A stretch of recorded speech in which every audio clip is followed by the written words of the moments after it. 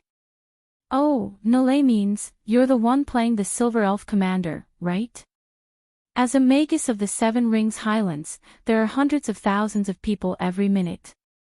There are many things for me to deal with every day. It's normal for me to forget the names of a few minor characters, isn't it?" Unlike the Shire's expectations, Nalathar didn't pounce on him and do something violent. Instead, he smiled faintly and said, "Let's go to the inn next door for a meal. It's my treat." Free food was indeed delicious, and the feeling of someone paying the bill was even more wonderful. With no one else in the way, the Shire who was sitting in the small private room relaxed and stretched his arms and legs lazily. As a public figure, it was tiring to take care of one's image at all times. "Well then, it's time for you to tell me why you're here, minor character," the Shire said as he forked a piece of fruit. Nalathar paused and said, "After I received the role of the Silver Elf Commander, I took the script and practiced many times at home. When filming started, the director and everyone else were very tolerant of my mistakes and would patiently point out my shortcomings in acting. There were also many enthusiastic sisters who helped me practice my scenes. As a newcomer, I was happy every day on the set of The Amber Sword. But after I finished acting in the Silver Elf ruin scene, director Eternal Flames suddenly informed me that I could go home. He even handed me a lunchbox to wrap up the shoot. Is it because my acting is so bad that I can't watch it anymore? I haven't been sleeping well for the past few nights. I definitely didn't mean to blame Eternal Flame when I came looking for you. I just want to know why there are no more scenes for me. That's all." Ha ha ha ha ha. The Shire suddenly laughed and patted Nalathar's shoulder. "Since you're so sincere to treat me to a meal, then we're brothers. I'll only say some things once, how much you can understand depends on you." Nalathar said solemnly, "I promise that I won't tell anyone what you tell me. I swear on my reputation." The Shire nodded with satisfaction, but then he threw a bomb. "I was once a minor character who received a box lunch. Impossible. Even a great actor like me had to take one step at a time to get to where I am. Before I joined the cast, I was just an apprentice wizard. After many interviews, I finally got the script of The Amber Sword. The cast used a large number of cameras to capture scenes in the deep mountains and forests. During that time, I followed the main character, Brando, and acted in several important scenes. As a supporting actor, I did my best to play the role of a supporting actor and tried to use my actions to set off the main character's tall image. As The Amber Sword became popular, I started to be recognized by fans when I went out to buy things. There were even shy little girls who asked for my autograph." The Shire fell into deep thought for a long time before continuing. "One day, Brando said that he was tired of hearing your name and wanted me to change the way I addressed you. I laughed and joked that I should call you Master, or even Master in English." As soon as I finished speaking, director Eternal Flame came over with an ashen face. He said that filming was over for today and that everyone should go and rest. "I don't quite understand," Nalathar shook his head, puzzled. The Shire lowered his voice, "I only found out later." As a director, Eternal Flame is not only a big sister complex, but he also has a very sensitive nose for romance. He actually knows a lot about this, so he pays special attention to the interactions between the male characters in the film. He is determined not to let them have any ambiguous sparks. Even if there is a slight possibility that the fans will fantasize about it, he will not hesitate to change the interaction between the supporting actor and the main character. So, to make a living under Eternal Flame, you must remember your identity as the supporting actor and keep your distance from the main character. Remember that. I remember that the last scene before filming was. So that's how it is. You've already made Brando's eyes blurry. If things continue to develop, won't you be the wind and I'm the sand? There are so many fans eyeing the plot covetously. If there are difficulties, you have to do it. If there are no difficulties, you have to create them. How can director Eternal Flame tolerate your existence? It's already good enough that he gave you a box lunch to send you off. Nalathar was silent for a while, then suddenly looked up and asked, why does director Eternal Flame care so much about the possible ambiguity between the male characters? The Shire put his index finger on his lips and made a shuv gesture. I don't know anything. Even if I did, I wouldn't say anything. There are some things in this world that are better left as mysteries. After all, you and I still want to continue working in the Amber Sword. You still haven't told me. Since you once received a box lunch, why were you able to come back later? Nalathar asked. Because I gave director Eternal Flame a high-definition picture of the God of Circles. The Shire shook his cup proudly. I told you because you're an honest person. If you can come back to the set, remember to owe me 3 meals. Nalathar nodded heavily. I'll go buy a God of Circles figurine right now. Ha ha ha, I like smart honest people. But I heard another rumor. Do you want to know? Nalathar continued to nod.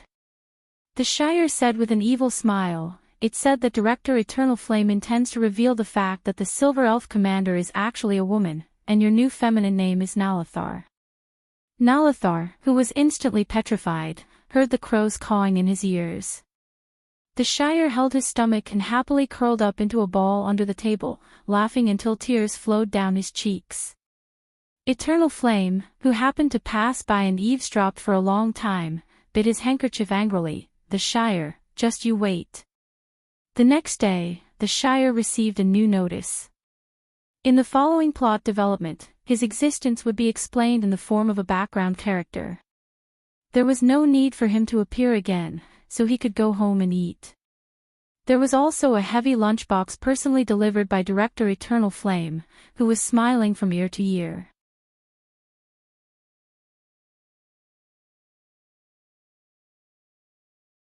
Chapter 9. This is a team record of me and my PC. The data and calculation process have been deleted. There are some background about the history of Amber and the world. You can take a look if you're interested. But everything is based on the original book, which means it may involve the deleted parts. Because it happened in the First Era, 380, Year of Spring Dawn, in Erewhon.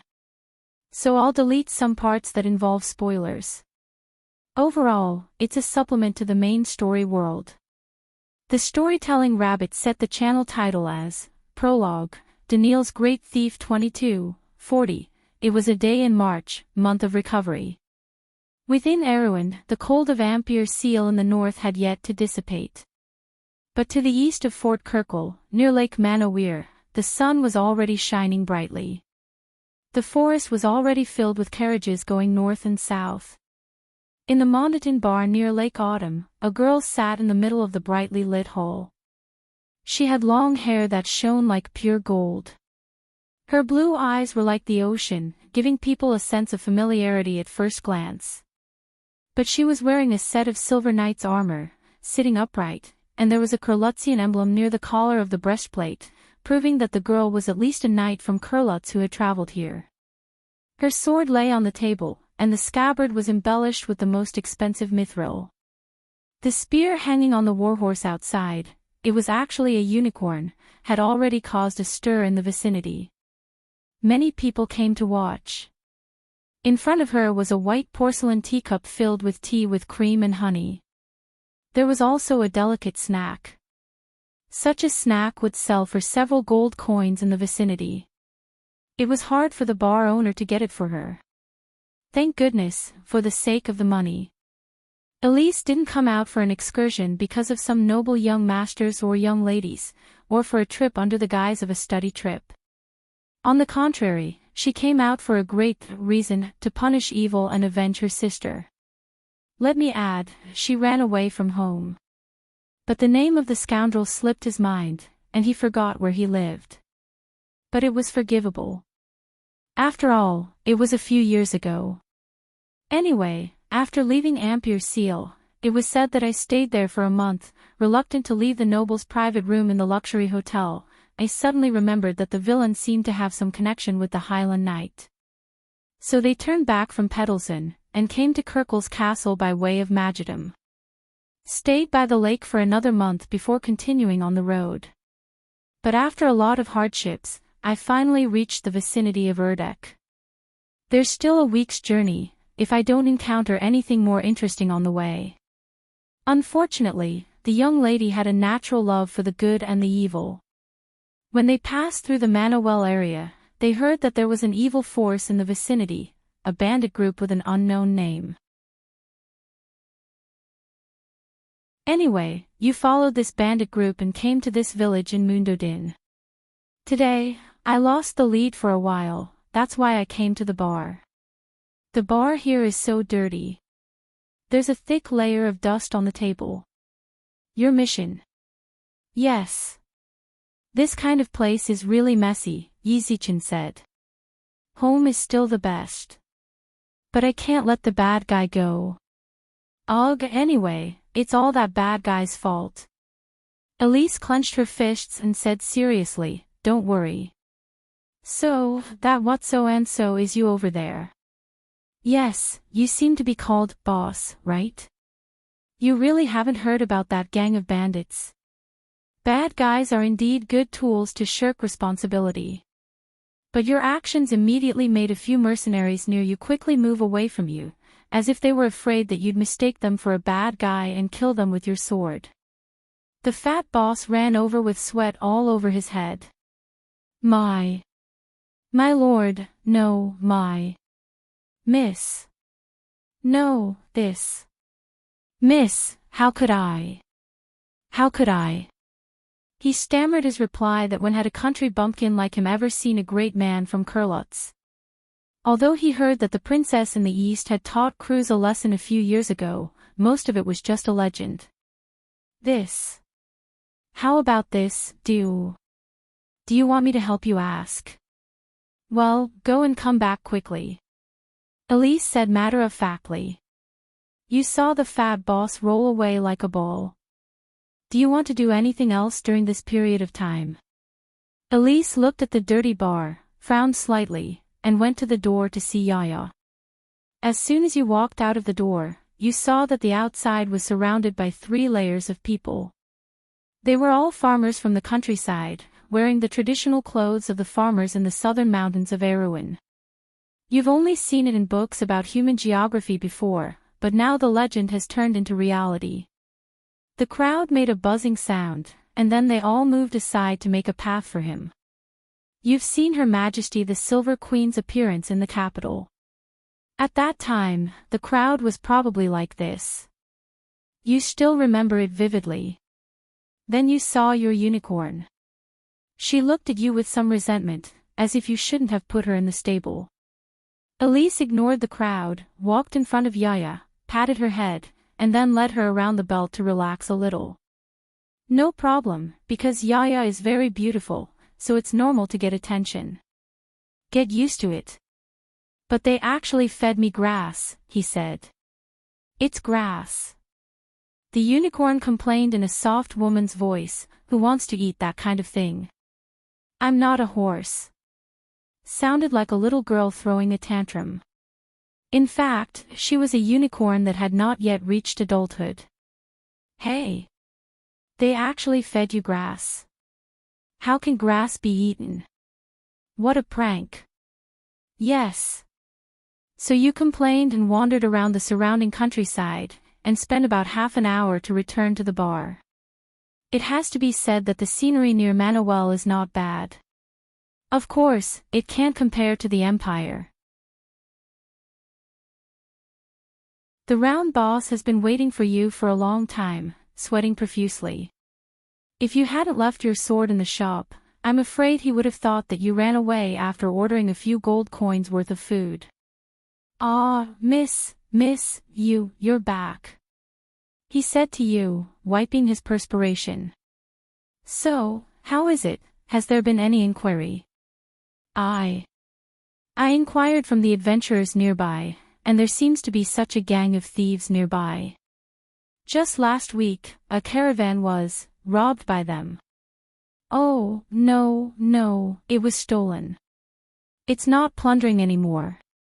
The fat boss was a little tongue-tied. When the caravan stopped at our place, they found that the goods were missing when they spent the night. I think I've heard of such a thing. He looked at you and said, Hey. In that case, doesn't it mean that the bad guys are in the village? No, the boss hurriedly waved his hand. How can it be? There are so few people in the village. I know every one of them. They can't be thieves.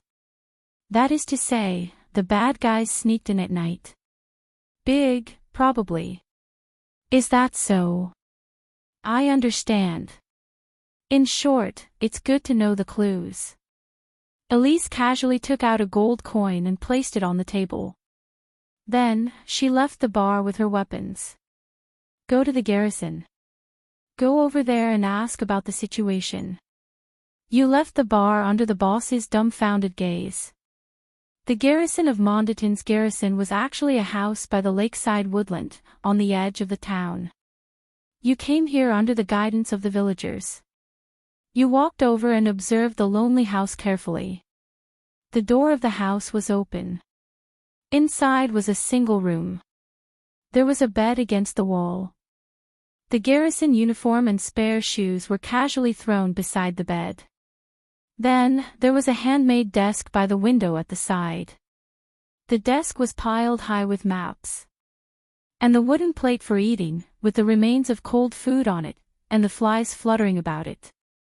A coat hung casually on a chair that was pushed aside. But there was no one in the house. Your move. Well, it's unhygienic. As a knight, one must watch one's appearance, or the Lord will lose face. Don't you understand that? Elise obviously did not want to go in. She decided to wait outside for a while and see. You waited a while. Suddenly there was a rustling sound of footsteps from the woods beside you. Looking back, you saw a young man in a waistcoat, carrying a sword, and sweating all over, coming out of the wood. He looked as if he had just finished his sword practice. Oh. He was stunned when he saw you. Oh, there's a guest. May I ask who you are? He asked, scratching his head. Elise is looking for the bad man. Anyway, the fat one said the bad man would come to the village at night. Do you know anything about the bad man? The young man froze for a moment, as if he was trying to decipher your words. Can you put it in a more simple way? Well, anyway, the caravans, in the village, were stolen. The boss said he knew all the people in the village. So the bad man was from outside. Oh, you mean that one. Since that's the case, if you're on guard duty, you must know about the bad guys, right? The young man passed you as if no one else was there. He went to the lake, picked up a pail of cold water, and splashed it all over. Then he shook his head. That's not wrong. But I'm going to resign soon, he said, but I'm going to quit soon. Elise took a small step back and stood a little farther away from him. I'm going to be an adventurer, he said with a smile. That's why I don't care what's going on in the village. He scratched his head. Well, what about the people in the village then? Are you going to run away from protecting them? Ugh, in any case, they'll send someone else. To each his own, ain't he? Some people are born for this position, and I'm born for something else. Well, that's it. just don't want to do anything. Surely an adventurer can't be a good man without willpower. If he had a little sense of responsibility, he'd at least make sure everyone was safe before he thought about his own business. Wrong, not like that, the young man hastened to correct him. Forget it, but who are you really? A knight sent by above to inspect. He looked you up and down curiously, as if only now noticing your appearance. Ah, what a pretty Miss Knight. He couldn't help wiping his cheek. Elise is looking for the bad man. Anyway, tell Elise about the bad man. Oh, I see. He suddenly reacted. You're a student of the Boston Knight Academy, aren't you? Experience or learning? I think a little girl like you would be better off doing something like helping others find kittens on trees. Even if you're not here, as long as the bad man is defeated, everyone will be safe before the new guard arrives. Ugh, he seemed to seriously consider this proposal. Well, that's not wrong. But the other party is a proper bandit group. Can a little girl like you do it? Elise is of course not a problem. Because my sister said that Elise is very powerful. And Yaya is also here, although Master still said that she's far from it. He thought for a moment, not understanding your words. He scratched the corner of his mouth and muttered to himself, it seems good to do something big before leaving, but nothing can be decided easily. However, do you only have one guard on your side? If you don't have enough people, how will you protect everyone? There seems to be a little more people here, right? I say, that has nothing to do with you. Okay, one person is enough for this place. Elise, are you saying that you alone don't feel like you're enough to protect everyone? Elise sized up the other party and judged his strength. You think this guy doesn't seem to have any strength at all? Although other than your teacher Veronica, you don't think anyone is that good. The young man replied unhappily, how is it not enough? In comparison, you should pay more attention to your own safety. You clearly look like a rich young lady, don't come out and wander around. Barely. Then I'll just follow behind Elise. Wait, don't make a decision on your own. I didn't agree. How can I let the bad guy who bullied my sister be free outside? So you can't even follow behind. Really, forget it, tell Elise the place, Elise can go by herself. It's not like that. The young man was about to enter the house, but stopped when he heard you say that. I say, do you know that this is actually a very dangerous thing? Besides, I won't tell you. It's not my style to put an ignorant beautiful lady in danger. After saying that, he walked out again. Forget it. You really want to go? Of course.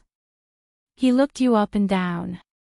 Danger is danger, but if you run away because of danger, a petty thief who only dares to steal the property of good people, then you shouldn't have chosen to be a knight in the first place.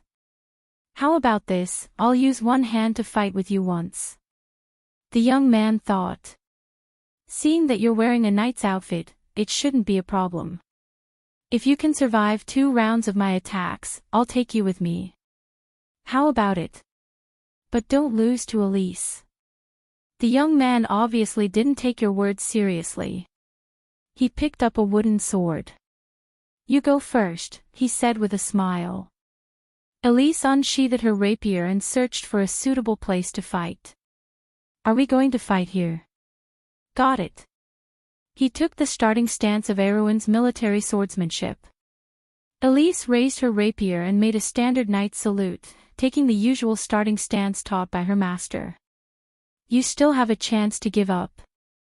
Elise will take this seriously. Elise pointed at her opponent and said. Hurry up, I haven't had breakfast yet, Miss Knight. Elise took a big stride and closed in on her opponent. She tried to stab him with her rapier. The young man blocked her attack with a casual block. Hey, you have some strength. You're not an ordinary flower vase. You're worthy of being a knight student. He obviously misunderstood something. Then he took a step forward, the rapier in his hand slanted. A slash came at your shoulder. Elise blocked the opponent's attack with her shield. Oh, you're pretty good. It's your turn. He took a step back, holding his rapier with both hands in a defensive stance. Then, there's no need to test. Elise stabbed again with her rapier. Elise cleverly hid her intentions. The rapier stabbed out from under the shield. The young man was obviously surprised. He took a step back and was hit in the wrist. With a clang, the wooden rapier fell to the ground. Hiss, that's amazing. The young man held his wrist and looked at her curiously. How about that? You can go protect everyone now, right? Elise looked at the other's injury. You really are a night student. You live up to your reputation. If that's the case, I'm a little tempted to stay.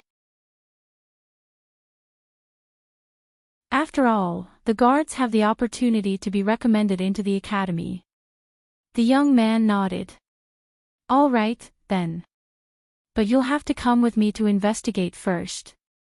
We can't act so rashly. Investigate. That's fine. Intelligence before a battle is also very important. As he spoke, he went into the room, put on the guard's uniform, and put on his overcoat.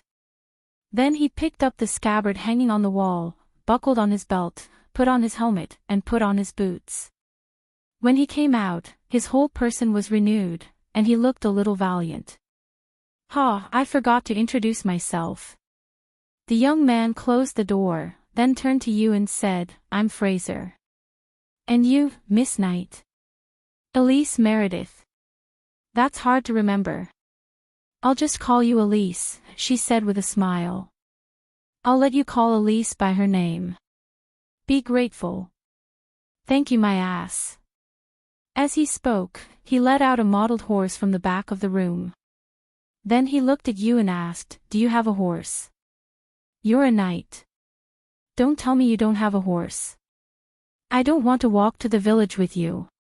You don't want to ride with me, do you? I don't mind. Elise took out a small flute and blew it.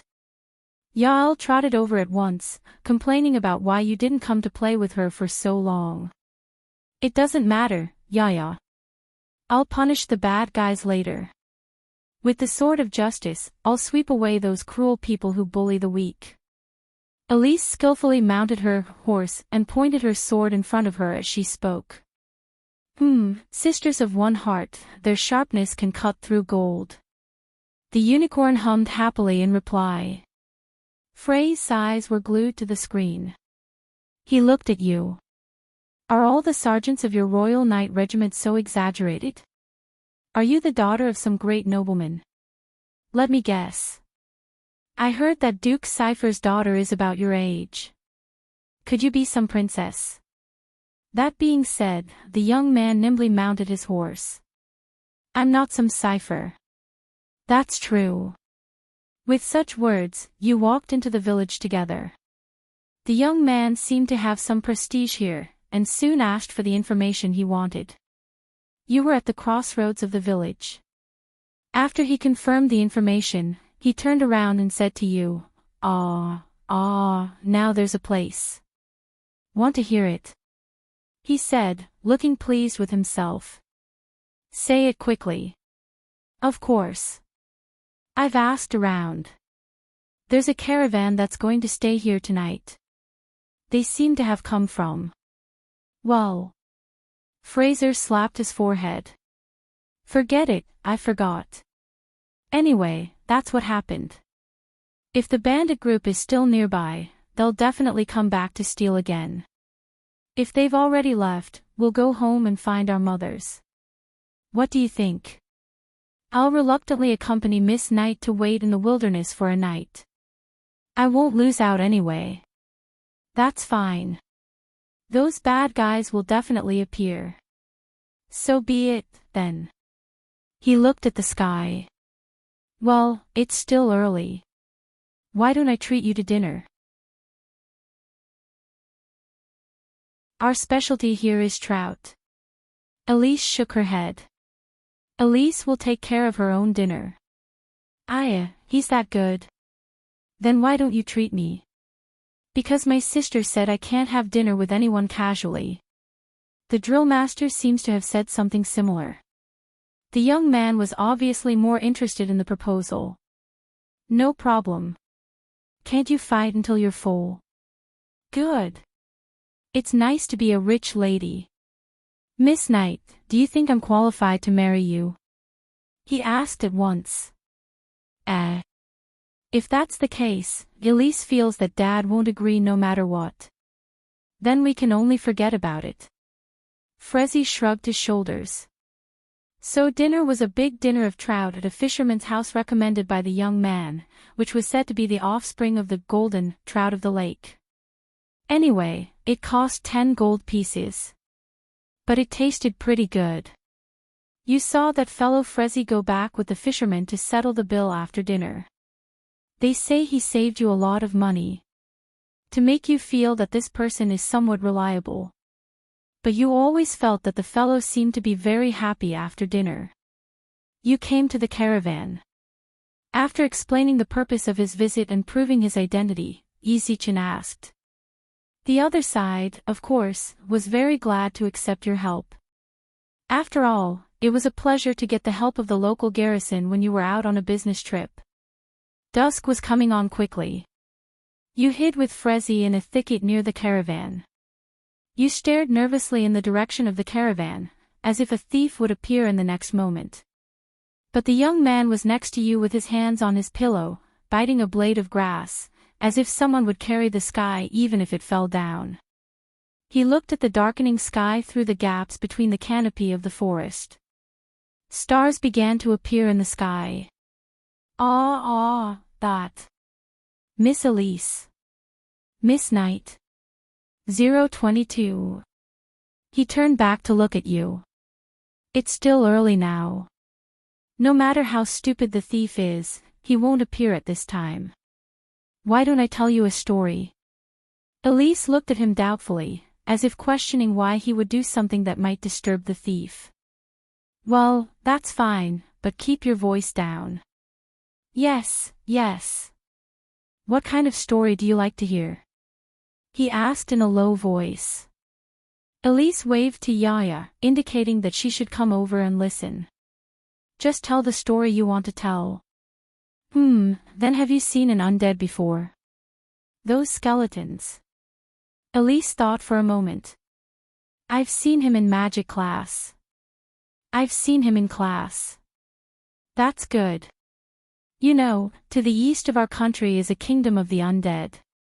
3 years ago, those skeletons invaded our kingdom. You should know about this. You're a northerner. Then you must not know the situation at that time. Well, I know this. That's the greatest evil on earth, Madara. Elise shook her head, then continued to listen. Yes, I'll tell you, I personally killed my way out of the encirclement of the undead. Do you believe it? How can I say this? Anything is possible. Like my sister, she has experienced something even more terrible, but she still appeared in front of Elise safely. Well said, then I'll tell you in detail. Why don't the others believe it? So he told you in detail about his escape experience at that time. But no matter how you listen, you feel that this guy was lucky and didn't run into a skeleton at all. It is said that his most glorious achievement was to kill a necromancer, but that necromancer clearly encountered a rock collapse in an instant before he made his move, and then was crushed to death. But in a sense, this guy's luck was indeed extraordinary. By the time he had finished the last part of the story, the sky was completely dark. You were about to refute him, when suddenly Frezzy raised a finger and shook it in front of you. At the same time, the unicorn also offered you something. Elise covered her mouth with both hands and softened her movements. Then you saw the young man pick up his coat with one hand, turn over and climb up, and look in the direction of the caravan. Elise tried hard to look in the direction of the caravan. Under the starlight, you saw a short shadow clumsily approach the caravan, and then quickly enter the caravan surrounded by carriages. Behind it, there was a second, third, and fourth figure. They also sneaked in one by one. Good. Frezzy's eyes lit up. Let's go, we'll catch them. Elise pointed at Yaya, and asked with her eyes, can I ride her? Of course not, hey, you have some common sense.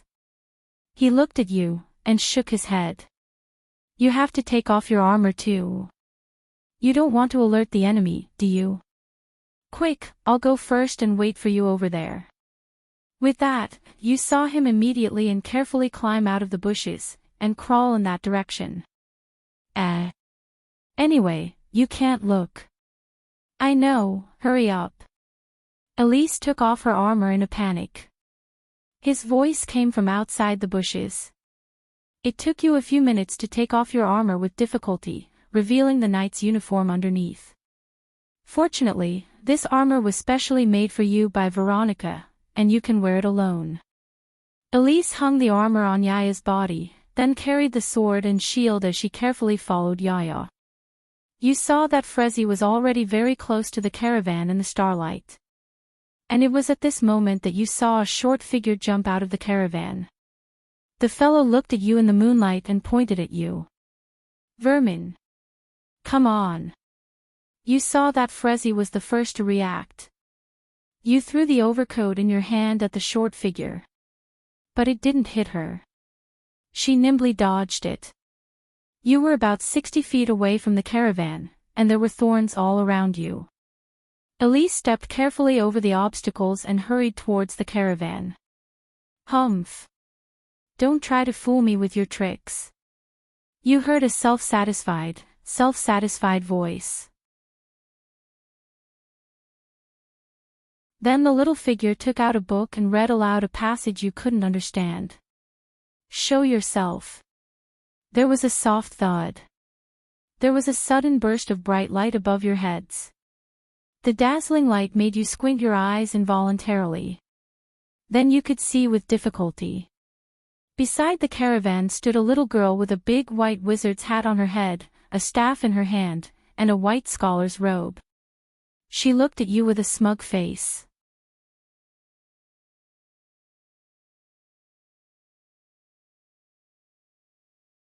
Chapter 10. It was still the same old rules. The dice were rolled, the data was deleted, and the parts that involved spoilers were deleted.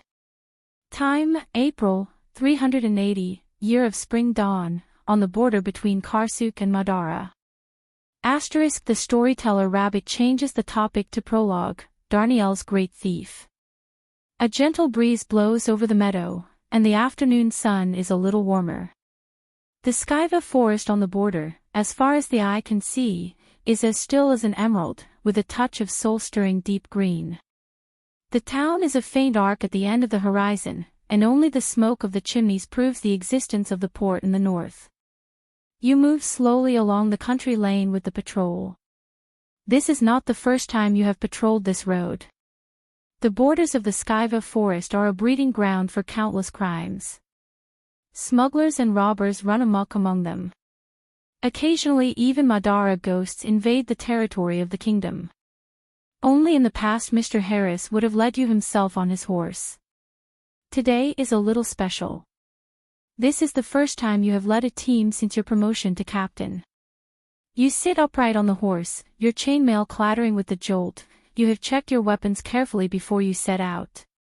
The short spear is in the leather bag behind you, the great scythe hanging from the saddle. Everything is reassuringly smooth. Behind you are Austin and Owen, the two unmotivated young men. You know their families are port merchants, and most likely their elders sent them to the garrison because they could not stand their idleness outside. Fortunately, at least they obey your orders. The resourceful Henrietta rode beside you, and from time to time he surveyed the border of the forest with his telescope, but he did not say much. In the vanguard, of course, is Rodney, the blacksmith's youngest son, who has not followed in his father's footsteps, but has set his heart on doing great things in the garrison. But the truth is that even you have not seen what great things are until now. It's hard enough dealing with smugglers. The 5 young people, as usual, walked slowly into the strange yet familiar forest. "We're about to enter the forest," Henrietta suddenly said. He turned and looked at you. He was one of those typical cardigan men, with grey-blue eyes. Kyoka touched her hair and looked down at her clothes. "Don't look around, big sis." Owen grinned and said from behind, "Boss is asking you to express your opinion." "You're the captain now, aren't you?" Henrietta glared at him. This was a handsome young man, and his body contained enough calmness. In fact, you know that compared to you, he is more suitable for the position of captain. However, he automatically gave up this position. Oh. Everyone, please be alert. Be careful of poachers, bandits, and undead. Those guys are really annoying. Yes, and watch out for wolves. But if there's no pack, I think we'll be fine. Before you could finish, you heard Owen and Austin, those 2 annoying bastards, laughing together. All in all, I don't know what to say. Now, I can't be lazy anymore. Owen and Austin. And Rodney, pay attention to your surroundings. Don't just charge headlong. Don't worry, big sister. Rodney patted his chest to assure you. I promise I'll listen to your orders. Kyoka thought for a moment.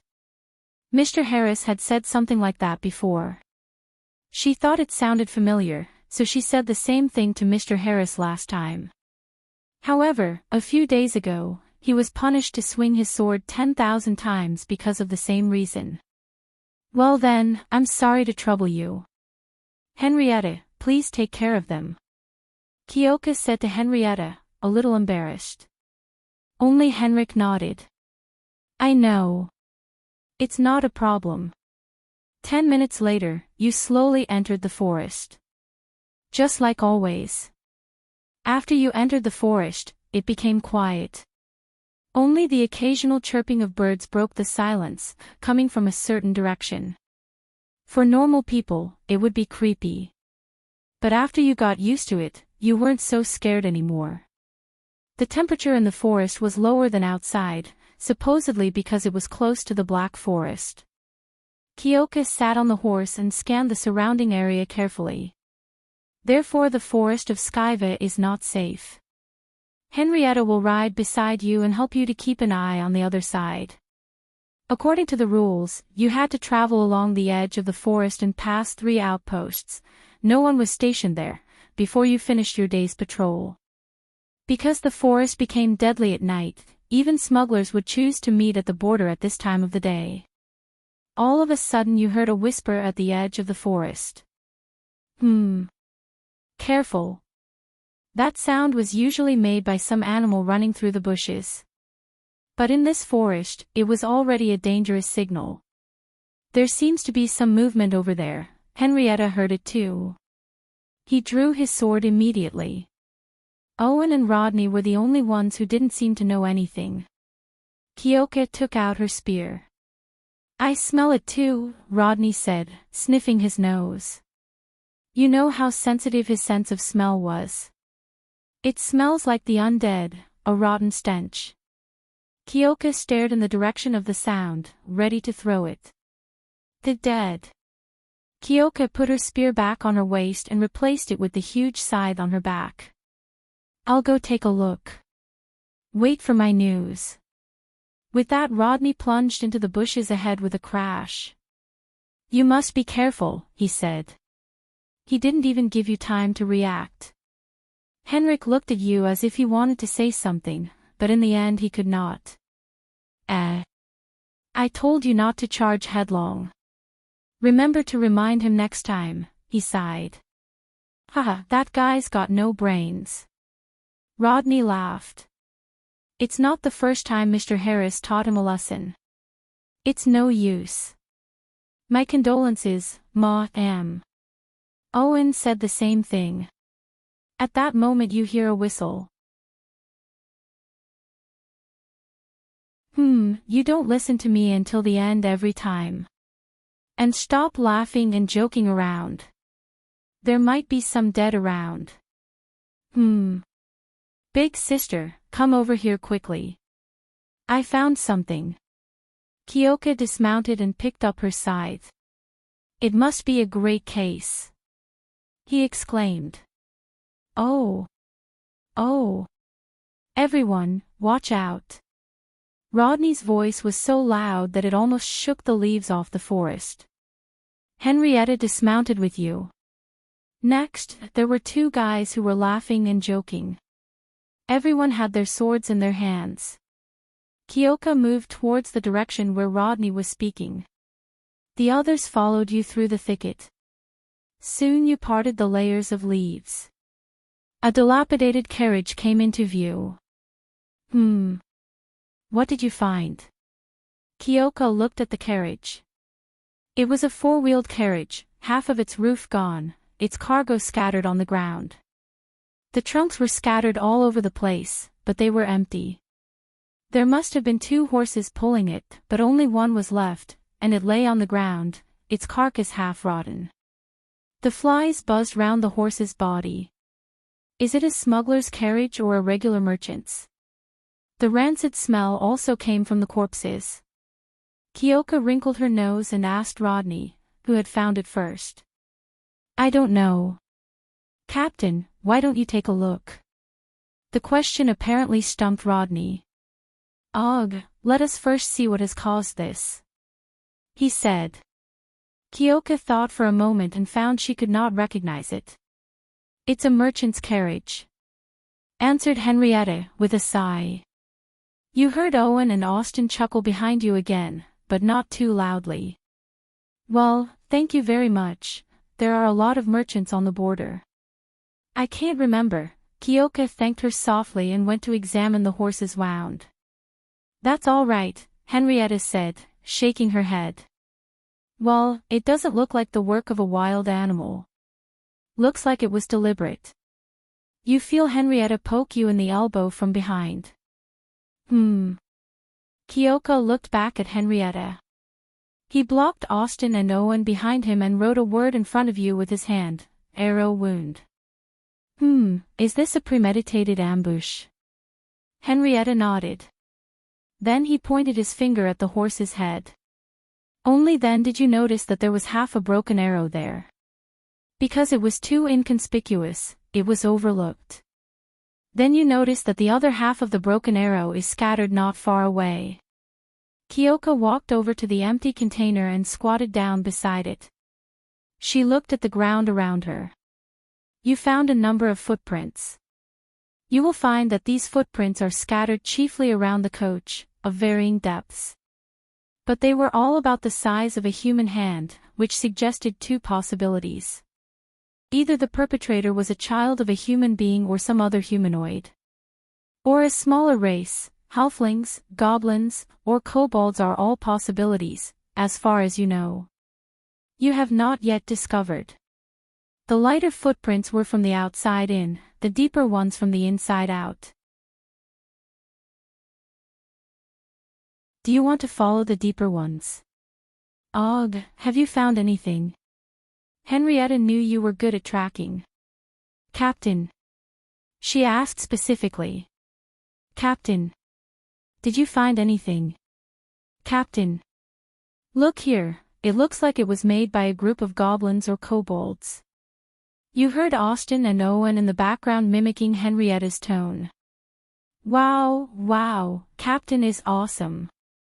Owen applauded loudly. Startled a flock of crows. Then they took the goods from here and moved them in that direction. Good. Rodney raised his sword. Let's go after them. Well, and Owen, keep your voice down, this isn't our place. With that he was ready to move in that direction. If the wolves or others hear us, we'll be in a lot of trouble. It's only in the afternoon, big sister. Owen shrugged. Smugglers and robbers don't distinguish between morning and afternoon. They only distinguish between day and night. Kyoka patted Owen on the shoulder. While you were patting Owen on the shoulder, there was a crash and Rodney was already in the thicket. See if there's anything else worth noticing in the carriage. Wait. Wait for me. I'll go after him. Henrietta said to you, shaking her head. Oh. Rodney, you don't know which way to go. Kyoka put her hand to her forehead. Then I'll leave it to you. He nodded to you and went in too. So what's your next move? Kyoka called Owen and Austin to examine the wreckage of the carriage. Giuseppe then led the horse to Rodney and Henrietta. After careful examination you find that the empty box still contains some ashen fragments. You suspected they were fragments of the goods, so you collected them. Owen, come and see what this is. Ha! Kyoka gave a little to Owen. Owen was taken aback. Mistress, you're asking me to help. Did the sun rise from the west? You're a merchant family, aren't you? You should at least be able to recognize some of the goods. He took the thing and looked at it. What is this? It's so small. I don't know. Anyway, we're almost done and then we'll go after Henry and the others. Well, we'll take it back, then I'll give it back to you. Kyoka took it and put it away. Then she called the other two to lead the horses after Henry and the others. It's so annoying to go after them again, Austin complained. Austin couldn't help but complain. I suggest that Mr. Harris put a chain around little Rodney's neck. I want it made of iron, he said. Then you can hold his hand, big sister. Well, that's not a good thing to do, he said, shaking his head. But Austin evidently thought it was a splendid idea. You just grumbled and marched on. Although most of the time we're on patrol with Mr. Harris, we're chasing him. Do you want to follow the footsteps of those two? You follow Henrietta's and Rodney's tracks through the forest. You soon see that they're heading in the direction of the next outpost. What's this? Kyoka thought for a moment and continued on her way. So it went on for half an hour, and when you reckoned you were about to arrive at the next outpost, you heard a voice. The bushes in front of you suddenly split apart and a hand covered your mouth. It was Henrietta. The young man motioned you to be quiet with his eyes. Then he let go of your hand. Keep your voices down, he said to you in a low voice. Something's up ahead. Why did you take so long to get here? Outpost. Checked the wreckage and the carts. Then they followed your trail and came here, Kyoka said in a low voice. Where's Rodney? He's up ahead.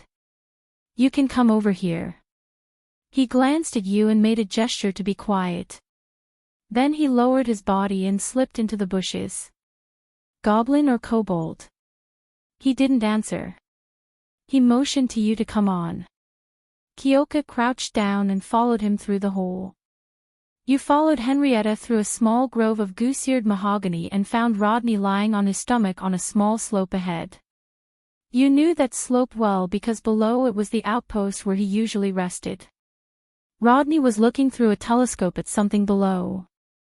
Kyoka slowly crawled over to her. When you get closer, you find that this fellow is looking at the outpost below. But it was a little different than usual. There was something else in the outpost.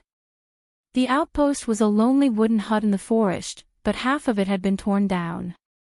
There was a fire in front of it and a man in a blood-red magician's robe was roasting something over it, his back to you. And beside him, there are many monsters that you have never seen before. They looked a little like human children, naked and red all over, with little wings and horns and a little tail. You counted, there were 3 of them. They were all around the magician. Directly opposite the magician was a man dressed as a knight in black armor, polishing his sword. "Ah, Captain, you're here!" exclaimed Rodney, as soon as he saw you. Kyoka made a shushing gesture to him. Henrietta glared back at him at once. He was startled, and shut up. You looked down. Fortunately, they didn't seem to notice anything out of the ordinary because of the distance. Kyoka tells Henry to shut up, too. Owen and the others. The men shrugged their shoulders. Captain, shall we go and kill them? Rodney mouthed to you. That's disgusting. They must be villains. He looks at you with a certain eagerness. Stop, don't go. This group is completely different from the bandits and smugglers we've encountered before. Lucien's eyes narrowed. You saw Henrietta reach out to Rodney. The Mussulman froze for a moment, then returned the binoculars to him. Kyoka mouthed the words. He nodded his head. I think so too. He handed the binoculars to you. You'd better take a look. Well, I've never seen those three strange creatures before. Kyoka took the binoculars and looked down. His field of vision was magnified a little. You saw clearly that the magician was focused on roasting a hand. It looked like a human hand. 2158. Not far from him, the mutilated body of a man dressed as a merchant lay there. You resist the nausea and look away a little. Then you saw 3 people tied up in the demolished house. 2 of them were women, 1 was a boy. But it was evident that they had fainted from fright. Kyoka tugs on Henry's arm. Kyoka's face was pale. She didn't look very well. Henrietta looked at you, like she was asking for your opinion. There are 3 commoners. They should be the family members of the carriage that was smashed. But that group of people is not easy to deal with when they start up again. Theoretically, we should go back the way we came at once and report to Mr. Harris about the situation here. But it doesn't make sense to leave those commoners behind, so you want to save them? He asked. Let one of the men go back and report, and then we'll try. How about that? It's not a good time to split up. He shook his head. If you want to attack, then attack together. Rodney nodded his head vigorously. Owen and Austin nodded to you too. But if they're strong and we can't get away, at least someone has to tell Mr. Harris what's going on here. Don't worry. If we die, Mr. Harris will know what's going on here, Owen answered casually. But he doesn't know who they are. What's that got to do with us? Austin said disgruntledly. There's no way we'll leave you guys to fight. Will Rodney leave? Austin said unhappily. In the end, the boss will leave you behind. Whoa. He got a knock on the head. Henrietta won't go anyway. Ask her. Everyone was looking at you. Forget it. We don't care. Then everyone pay attention. Move stealthily. Best to knock out the wizard with the first blow, understood? No problem. But then again, you seem to be the one with the worst stealthiness around here, big sister. Oh. Don't say it out loud. Owen said. Big sister, you don't even do as well as Rodney in tactics class, Owen said suddenly. Rodney chuckled. So what do we do? Austin asked. Go up and beat them up. Oh, go up. When we're a certain distance away, I'll charge over and disturb them, and then you guys take out the wizard in the confusion. Kyoka glanced habitually at Henry beside her. Did you see them have bows? Henrietta asked calmly. Kyoka thought for a moment. No. But if it's a wizard, he should be able to use some spells. But the merchant's horse was killed by an arrow. Henrietta said. In other words, they have sentries nearby. Hit the horse's head, killed by an arrow. That's not something a wizard or an amateur soldier can do. He analyzed it for you. A very powerful sentinel. Then he nodded to you. At least there's a professional archer. If you want to fight, we have to find him first. Then we have to find the archer first. Sure enough. He nodded his head to you. The direction of their defense should be in the direction of the road we came from, right? Or in a blind spot that the wizard and knight can't see. Look with the binoculars first. Yes. Kyoka took the binoculars and tried to find the traces left by the other side to deduce where they were. 22-21 Follow the path you came from. Look for the blind spots of the mages and knights. He quickly locked onto an area. It was an ancient tree with thick branches. It was a very good hiding place. And I'm sure there's a wide view from the trunk. But you can't pinpoint their exact location. Kyoka handed the binoculars to Henry. Kyoka points out to him where she found it. He took the binoculars and glanced. I think the biggest possibility is that it's hidden on top of that, yes. But I can't tell where they're hiding. We can go around behind that tree, he answered after a moment's thought, calling you by your nickname, Kyoka. Can you catch a small animal? I'll try, yes, we'll wait for you here. Kyoka crawled backward, trying to catch a small animal. You spent some time and finally hit a squirrel with a pebble. Kyoka climbed up again, holding the squirrel by the tail. Is this okay? Yes. Let's go. He motioned for you to take the lead. If I want to hide it, I think I'm in danger. Kyoka muttered a few words, then led the way around the back of the tree. You took care to make a longer detour to avoid being exposed. You stopped when you were far enough away. It was behind the tree, west of the outpost. Looking up from here, the dark green treetop was quiet. That person was either not up there, or he was extremely skilled at hiding and did not give himself away. Kyoka mouthed a question to Henry. Throw the little squirrel out. He gave you an admiring look, nodding encouragingly. Big sister's getting smarter, Owen mouthed to Austin. We can die without regrets, was Austin's reply. Kyoka let the little squirrel out carefully to the side of the tree. The little thing darted out with a whoosh. Kyoka stared at the tree carefully. At that moment you saw a slight movement in the crown of the tree. You saw an archer in a green cloak, wrapped in leaves, raise his bow slightly. You saw him when he moved. But when he saw the squirrel, he pulled back his hand. This guy was very alert. After waiting for a while, he actually changed his position again. You saw him climb up the other tree trunk. Then he stopped there. Kyoka mouthed to Henry, the archers found it on the tree over there. He pondered for a moment. How close do you have to get to be sure you can hit him? He asked. I'll be fine from here, Owen said, glancing over there. Kyoka made a 20-foot gesture with her hand. I'm a little closer, Austin said, shaking her head. Henrietta thought for a moment.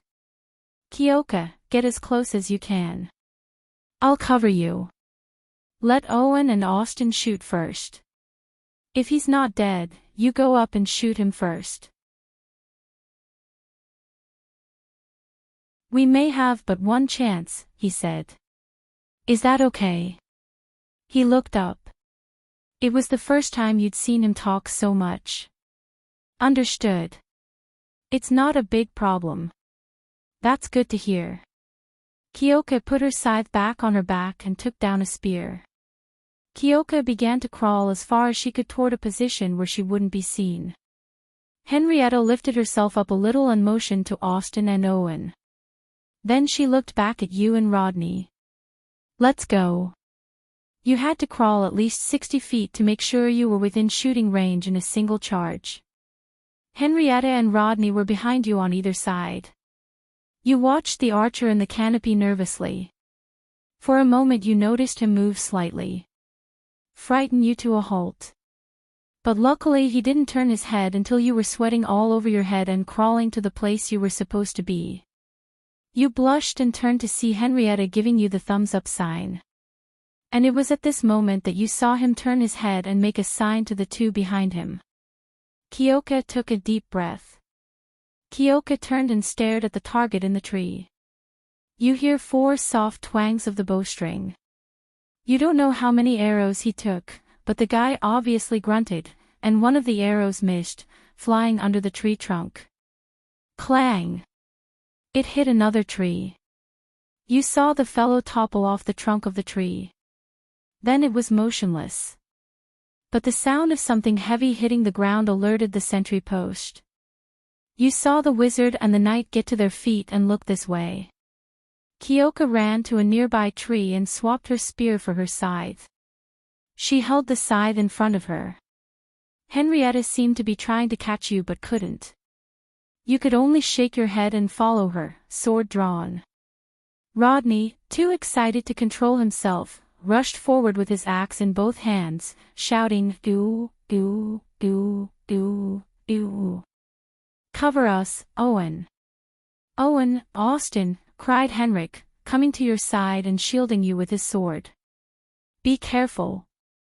Rodney, don't be rash." 2300 hours. Your appearance obviously made the mage and the Dark Knight stunned for a moment, but when they saw your uniforms, they all understood. The knight drew his sword and the wizard ordered his monsters to surround him. Owen, hearing Henrietta's shout, got to his feet and aimed his bow at the wizard. "Die, scoundrel," he shouted. You saw his arrow hit the magician in the shoulder. Henrietta looked around and said to you, "Let's go together, Kyoka." The knight stood directly in front of the wizard. "Of course." Rodney, on the other hand, shouted, "Do, do, do, do," and rushed forward. You know that the old Rodney family moved here from Kestrel Castle. They were said to be locals with barbarian blood in them. However, this rumor became a reality at this moment. You can see that this guy's muscles are bulging, his eyes are glowing red, and his body seems to have grown bigger. He's like a bull in heat as he rushes forward. Ooh! That idiot! He rushed directly into the middle of the 3 monsters, and then raised his giant axe. He chopped off the head of one of the monsters and smashed the axe into the chest of the second monster. The monster was sent flying, but it didn't die. You could tell that its wounds weren't as serious as you'd imagined. It just screeched in the air.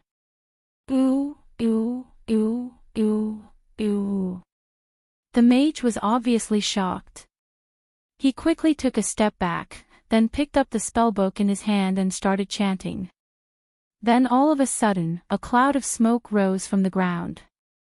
The smoke spread quickly. It enveloped the whole outpost and Rodney together. "Oh no!" You heard Austin cry out in the back. "Captain, I can't control that guy Rodney anymore." He shouted angrily and let go of the bowstring. "Martha bless us." 2 arrows passed between you and shot into the smoke. You heard an exasperated scream in the smoke. Then the mist parted at once. Then you see the sorcerer fall on his back, covering an arrow in his eye socket. As soon as he fell, the little monsters stopped serving him. They screamed and prepared to scatter. "Ha!" Austin exclaimed excitedly. "Austin, when did you become so good at archery?" Kyoka asked loudly, glancing at the Black Knight. "Ha, it's like this today, and it'll be like this every day." Austin danced with excitement. TSK. Owen heartily despised it. "Well, then. Here I go." Kyoka began to charge at the Black Knight. The Black Knight raised his sword in an attempt to parry your attack, but you parried his sword with a single stroke. Kyoka's scythe slashed viciously at the Black Knight's shoulder. Ha! There was a crash, and thy sword had cut his armor to pieces, and there was a deep gash. Kyoka shouted at the same time. The knight grunted and stepped back. And Henrietta, passing you by, thrust her sword at the knight. His sword almost caught the knight's weakness as he retreated, and he slashed at the knight's throat. Then he stabbed the sword through the gap in his neck plate. You saw a fountain of blood spurt from the knight's neck. It sprayed the young man all over. But he pushed forward and pushed the Black Knight to the ground. Beautiful. Henrietta stopped at once, bracing his sword on the ground and gasping for breath. Only then did you realize that the battle had ended in an instant. Ha! Perfect. Austen and Owen high-fived in the back. Henrietta straightened up, looked at you, covered with blood, and smiled at you. Check the battlefield, Captain. Please pay attention to your surroundings. Stay alert and clean up the battlefield. Kyoka handed her handkerchief to Henry. Yes, please wipe it, he said. Oh, oh, oh, oh, oh, oh. Rodney obeyed loudly at once, and ran about the grounds, looking as if he had an inexhaustible supply of energy, but he would soon be exhausted. Thank you. Kyoka went over to the bound women and children. He smiled at you and took the handkerchief and wiped his brow and face. The hostages were unconscious. Kyoka helped them untie their bindings. Ouch. You heard Austen's voice from behind. That knight's armor is not bad. What's the matter? It was actually destroyed by Big Sister's sword. But that's real plate armor. Big Sister's a spendthrift. Boo-hoo. Who cares about that in the middle of a battle? Owen nodded. But Xiao can still use it. Austen judged again. It can't be repaired properly. It's broken like this. Let's do an inventory of our belongings, everyone. Then we'll send the hostages back. Owen chuckled. You saw him pull out the knight's sword. Then you made a small sound of surprise. This sword looks a little familiar. Big Sister. Remember to come to my house for dinner tonight. Kyoka tilted her head and walked over to him. Here, have a look, he said, smiling. Let me see, and he gave thee the sword. Kyoka took the sword and examined it carefully. It is indeed a sword you know well. Made in the 32nd year, with ivy sigils on the sword, commemorating the victory on the Groningen Plateau. When His Majesty changed the standard of the cavalry sword, the sword was changed from the original 2 arms length to 1.5 arms length. The copper ornaments on the guard were also replaced with common iron flowers. This was to save costs and adapt to the November War that was getting longer and longer. It was a cavalry sword.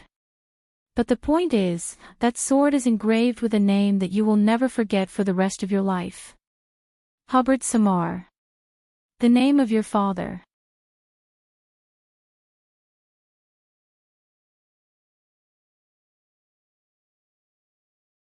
Chapter 11. The sergeant in the militia teaching team didn't lie to me. The necessary experience can save your life at a critical moment. If it wasn't for that 1 month of training, I'm afraid I wouldn't have been able to dodge that fatal strike in my sleep. The sudden attack triggered a lightning-like alarm and woke me up from my slumber. When I opened my eyes and saw the sharp long sword, I couldn't help but feel a piercing chill from the bottom of my heart. How terrifying! But to be honest, I don't know how I reacted at that time. Perhaps it was an instinct cultivated by the long-term training, but I tilted my head at the critical moment and the sword grazed my ear. At the critical moment, then I saw the emblem of Blamanto's blooming black rose insignia on the steel longsword. It was inlaid on a square iron plate. I was stunned for a moment before I could recognize it. Madara's undead army. It was as if a bucket of cold water had been poured over my head, waking me up completely. Damn it, why are these things here? I clearly remembered that I was on vacation at an old house in the countryside of Butchie. It was a property left behind by my grandfather. I asked the old man's permission to stay here temporarily and help him take care of the old house. My mother was a Karl Goth, which was the closest blood to nobility in my body. But my father was just an ordinary miller. He didn't even participate in the famous November War like my grandfather and received the Candlelight Medal. He was just an honest middle-aged man.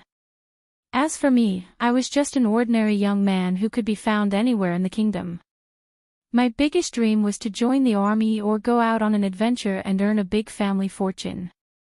Maybe I could find a beautiful wife to spend the rest of my life with. How perfect! But let's not talk about that. Right now, there was a terrifying undead beside my bed that wanted to kill me. My heart was in a mess.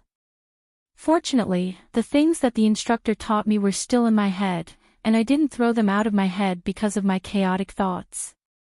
I thought back for a moment. My sword should be beside the bed, but that skeleton wouldn't give me the chance to reach for it.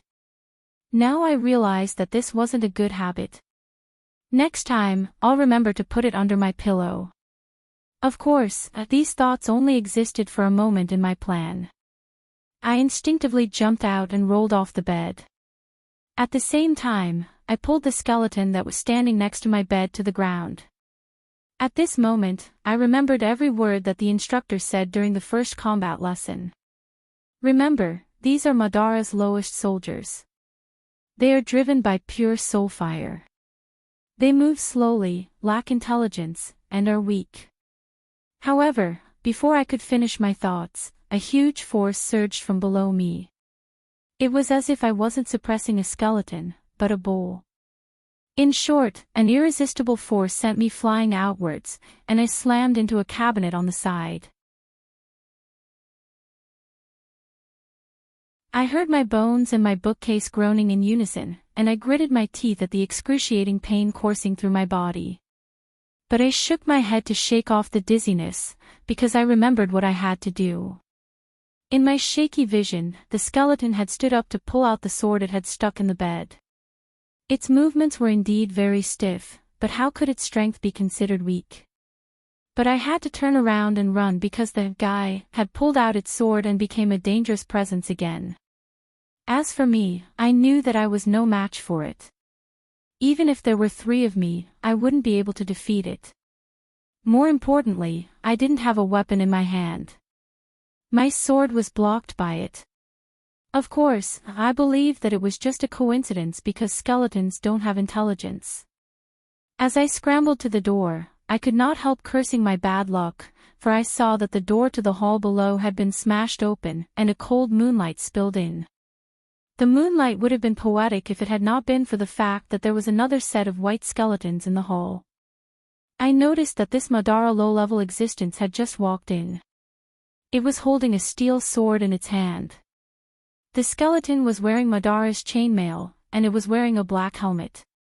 But what made me feel the most depressed was that it raised its head and locked onto me with 2 scarlet flames dancing in its black eye sockets. It seemed that it had seen me. There was a wolf in front and a tiger behind. This wasn't a good sign. Honorable Martha, I couldn't help but pray to the God in my heart. I was only 19 years old this year. I couldn't die in such a remote place. That's right, I still haven't confessed to the woman I like. When I thought of the charming young merchant girl, my heart couldn't help but beat faster. Her house was just across from mine. I couldn't let the woman I like be in danger. I calmed down and tried to find a way to escape. My mind was spinning fast. At this time, the lesson of the sergeant came into my mind. Only when you calm down can you fight. This view coincided with my current situation. But I didn't have a weapon in hand. I couldn't fight a beast with my bare hands, right? I panted and leaned against the wall nervously. I looked around frantically. Although this old house couldn't be said to be barren, there wasn't anything in the hall that could be used as a temporary weapon. If only my grandfather had been a great nobleman. I have been to the Earl of Remington's house, and there are shields, swords, and axes hanging on the walls in their main hall, which is 5 times the size of this one. I should be able to easily find a suitable weapon in there. Moreover, my swordsmanship wasn't bad. I wasn't bragging. The old sergeant had personally praised me. He said that my swordsmanship was the best in our batch of students. Even that kid from the Breton family wasn't my opponent. Although I always envied him for having a father who was a local officer. If my father was a local officer, I would definitely be able to join the guards. Of course, it was useless to say that now. In short, my sword and I were still separated by the skeleton soldier from before. Although they couldn't run, their walking speed was about the same as an ordinary person's. Their movements were a little stiff, but they were only a little slower than an adult. If it was on the training ground, I bet that I could play around with them. But in this narrow space, I would probably be stabbed if I rushed forward. The two skeletons were getting closer and closer. The caw-caw-caw sound of their footsteps was like knocking on my heart. My heartbeat was like thunder, thumping non-stop. I was at a loss. The skeleton from the bedroom walked out. It paused for a moment, then turned around and walked towards me. I subconsciously took a step back, and my back bumped into something hard. Only then did I remember that there was an oil painting hanging on my back. This painting was passed down from my grandfather's generation. It was said that it was a family heirloom. The cripple from the Black Pepper Alley once said that he wanted to buy this painting for 10 gold coins, but my father refused. My father was a stubborn old man, but I was different from him. If it wasn't for this incident, I often thought that I would sell this painting when I reached the end of my road. Then I would buy a beautiful horse and travel the continent with the young lady who dreamed of being a merchant. But I couldn't care about that now. This family heirloom was going to save my life. I turned around and grabbed the wooden frame of the painting and pulled it down. At this time, I wasn't in the mood to worry about whether or not I would damage it. This thing was worth at least 10 gold coins, although I suspected that it was worth more because the cripple from the Black Pepper Alley was famous for being stingy. 10 gold coins was a large amount of wealth. The most money I had seen in my life was 10 silver coins. I couldn't help but take a deep breath. I could feel my hands trembling. I thought that I would throw this painting at the terrifying undead and slip away when it was on guard. Then I would get my sword and use my swordsmanship to smash these two skeletons into pieces. Of course, I could also do the same, but I would have to run to the streets. But I couldn't guarantee that there wouldn't be things like these outside. Rushing out barehanded would be seeking death. Thus, I made up my mind and felt that it was better to be a little braver. Although this was only an ideal idea, maybe it would ignore everything and stab me with its sword. Then I would have to go see Martha, Salma.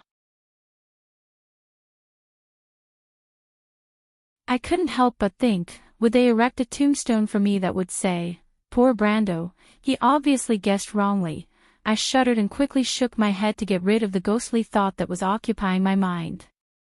Pa, I won't die. Then, I looked at the dusty oil painting in my hands. To be honest, I couldn't see what was so good about it. Was this really 10 gold coins? I wonder if the cripple from the Black Pepper Alley would feel that it was a pity to throw it out like this. However, that terrifying undead was already right in front of me. I didn't have the time to lament the loss of the 10 gold coins and the opportunity to travel the continent with the merchant lady, because I had already subconsciously thrown out the picture frame. I threw it accurately and the painting flew in a straight line towards the white skeleton. Great, that idiot raised his sword and slashed horizontally. I saw the dusty oil painting split into 2 pieces in midair. What a strong force. But fortunately, the sergeant didn't lie about the crucial point. These skeletons really lacked intelligence. As soon as this question flashed through my mind, I subconsciously rushed out. My bedroom door wasn't far from me. Thank you, Martha, Salma. I only needed to rush out a few more steps to see my sword lying there quietly. That sword was also one of my family heirlooms. My grandfather once used it in battle. It was said that he was a servant of a knight for a period of time and this sword was bestowed to him by that knight. That sword should be from the year 32. There was an ivy imprint on the sword to commemorate the victory of the Battle of Grenoires. I remember that year, His Majesty changed the design of the cavalry sword. The sword was changed from the original 2-arm length to 1 arm and a half. The copper ornaments on the guard were also changed to ordinary iron flowers. This was to reduce the cost and adapt to the November War that was getting longer and longer. That's right, it was a cavalry sword. Once I get my hands on that sword, bastards of Madara, it's your turn to be unlucky.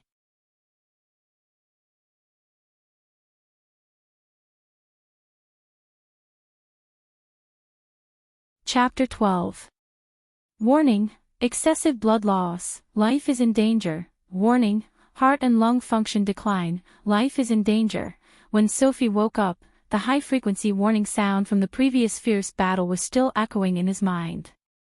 The sound was like a file in his brain, giving him a splitting headache. Yes, he remembered that he was in the game with his comrades from the Divine Force, in the mountains of Orgish, resisting the undead army of Madara. The leaden sky was cold and the wind was howling.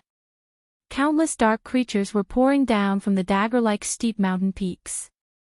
There was no end to them, just like a black tide. There were tens of thousands of skeletons, as well as liches hidden in the sea of bones, as well as bone dragons and gloomy spirits circling in the sky. They were surrounded by enemies from the front and back. They were doomed. His first reaction was to curse in his mind. Those bastards from the fire of the thorny flower. They were useless, but they still implicated their allies. How dare they let the enemy attack from the back? How dare they? Then he checked his status. It was a pleasant surprise that he did not die. After all, Madara's army never left anyone alive. But he immediately frowned. His injury was a little too ridiculous. Not only was it a fatal wound to his heart, but he was also poisoned. Wait, poisoned? Didn't he already complete the quest for the perfect body? How could the body of the Argent clan be corroded by these low-level dark creatures? Bog. What the hell are the officials doing? He did not have much time to question this point. The young man coughed weakly and sat up from the dusty ground. He realized that the dark corrosion was a small matter. He just needed to find a priest to dispel the dark corrosion. With his current condition, if he did not stop the bleeding quickly, he was afraid that he would die of weakness. Although he was not a top player, he was at least an experienced player. He could understand the situation with just a simple check. Sophie groaned and pushed aside the skeleton that was lying on top of him. Only half of the skeleton was left. These Madara's low-ranked soldiers were like air in his eyes, they did not exist. Come to think of it, it was already the 44th year of the Second Era, and Madara was still summoning these low-ranked cannon fodder. Other than wasting soul energy, they were useless. As expected, the brains of Okado and the other necromancers had been completely corroded by the negative energy, and none of them were flexible. He was still in the mood to complain, but then he realized that it was difficult for him to push the skeleton away. The punishment of being in a weakened state was not just for show. Normally, he could easily push a bone dragon away. Sophie remembered when was the last time he was in a weakened state. It was almost a few months ago. The power of the divine force. This time, if it was not for the useless people of the fire of the thorny flower, he would probably still be undying. Thinking up to this point, the young man couldn't help but feel gloomy. The Templar Church's forces had suffered a crushing defeat. The forums would probably be bustling with activity at this time. While he was thinking about these trivial things, he reached for his backpack, but it was empty. Sophie was stunned for a moment and then cursed. These Madara bandits. Although he was cursing, he still had to find a way to stop the bleeding. At this time, it would be best if there was a healing potion. If that did not work, bandages would be fine too. These things should not be lacking in the battlefield. Generally, no one would patronize the backpacks of the cannon fodder. There were many healing potions and bandages in the backpacks, especially bandages. Before the battle, he had seen a rookie carrying a backpack full of bandages. What a joke. Did he think that he would not die if he carried a lot of bandages? He subconsciously wanted to get up, but when he turned over, he was stunned. Wait, was this still the mountainous area of Orgish? He should have seen such a scene: desolate grass, bare white rocks crisscrossing the steep hillside, corpses everywhere, ravens flying over the silent battlefield, and Grace's broken great bright cross flag fluttering on the mountaintop. However, the scene in his imagination did not appear in front of the young man's eyes. There was no howling north wind in the Orgish mountainous area. There was also no ghost-like silence in the shadows of the mountainous area. He could not even feel the bone-chilling cold that could freeze the air into a layer of dry powder. All of this was like an illusion. When this illusion was shattered, he suddenly realized that he was lying on the floor of a quiet, dilapidated, and old house. The floor was made of smooth wooden planks nailed together, and there was a pool of eye-catching scarlet blood on top of them. He could not help but be stunned for a moment, and subconsciously touched his chest. But a sharp pain interrupted his movement. The young man screamed and clenched his teeth. The wound was his, and the blood was also his. But where was this place? He was vaguely familiar with the style of the house. The main hall was on the first floor, and the corridor on the second floor led to various rooms. The guest room, kitchen, and storage were on the lower floor. Yes, this was the architectural style of the southern part of Erewhon, and it was not a room that ordinary civilians could afford to live in. Although it was a little old, it could be determined that the original owner of this room must have had some status. The southern part of Erewhon. Sophie could not help but be absent-minded for a moment. How long ago was that memory? The mountains of Yusong, the sound of the bagpipes in the border town of Buchi. It was melodious like a dream from the past. But was that not Madara's territory now? In his memory, Erewhon had been destroyed long ago. Yes, it was during the Third War of the Black Rose. Why am I here? Wait, Buchi. Buchi. Sophie repeated the name of the place. Yes, he remembered. His name was Brando, and he was born in Brags. Half of Katirego's blood flowed in his body. This half came from his mother, but he did not appear noble because of this noble blood. Because his father was just a civilian. Although his grandfather's generation had participated in the November War and received the Candlelight Medal, in the end, they were just a family of night in the past. No. Sophie's heart suddenly felt a burst of alarm. What kind of nonsense was this? No, he was Sophie, a citizen of the People's Republic of China. But a voice in his head immediately told him so.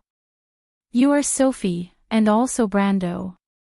Suddenly, a chill crawled up Sophie's spine. He held his breath and suddenly found that there seemed to be something more in his memory.